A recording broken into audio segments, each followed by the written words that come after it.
abandoned temple of the goddess Artemis. It's right at the edge of the sea, right where the sand meets the water. There's this abandoned temple to an ancient Greek goddess.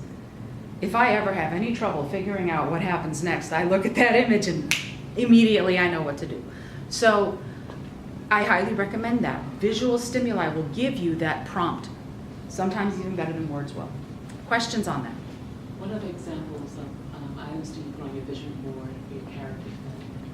Well, for example, I have, for Fiddler's Talisman, which took place in New York and in Ireland, and specifically at Juilliard. So I had pictures of Lincoln Center, I had pictures of I talked my way into the inside of the dorm rooms of Juilliard, and I sort of took pictures of that. I had pictures of, she's a violinist, I had pictures of violinists. I had a picture of the woman who was on the cover of the book. I had pictures of Slayhead in Ireland where the denouement takes place. There's abandoned standing stones like Stonehenge, but a lot smaller. I took pictures of those when I was at Ireland. So I had all of those images there. There were this fairy ring in front of a castle that I visited that's in the book. The two dogs that I met at this abandoned castle at the fairy ring are in the book, and I had pictures of them all. So I had these visual prompts anytime I was wondering what else was going to happen or who else might need to be in this moment. You can also do it, cut it out of magazines. Google Images is your friend, and everystockphoto.com is also amazing for typing in a subject. If you need to know anything in the world about visual images having to do with bartenders who specialize in dirty martinis, by gum, go to everystockphoto.com and do bartenders dirty martinis, and you will get images galore. Whatever it is you want, because people take photos of everything and they submit it just because. Okay, so that's fantastic. And Flickr is another one that you can do. And a lot of those you're not going to use to do commercial things with, but you are often, through Creative Commons license, welcome to go ahead and use them for yourself.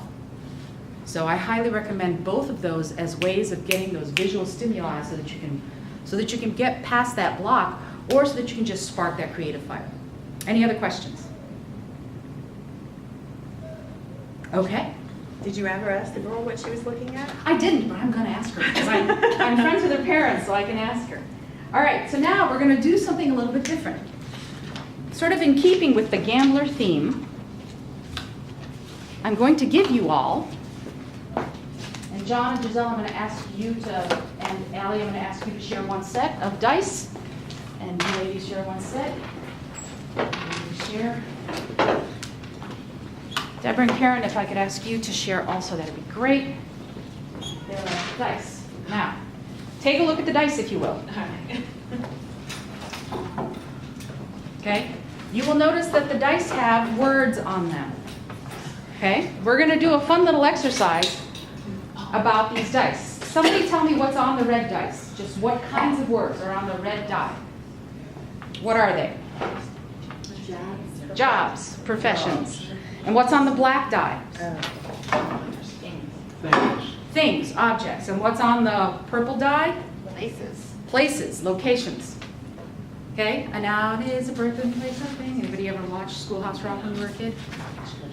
So, I know, they're small to fit on the dice, I know, I'm sorry. So, here's what we're going to do.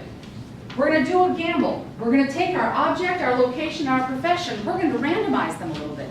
You're going to roll the dice and you're going to see what words come up for you.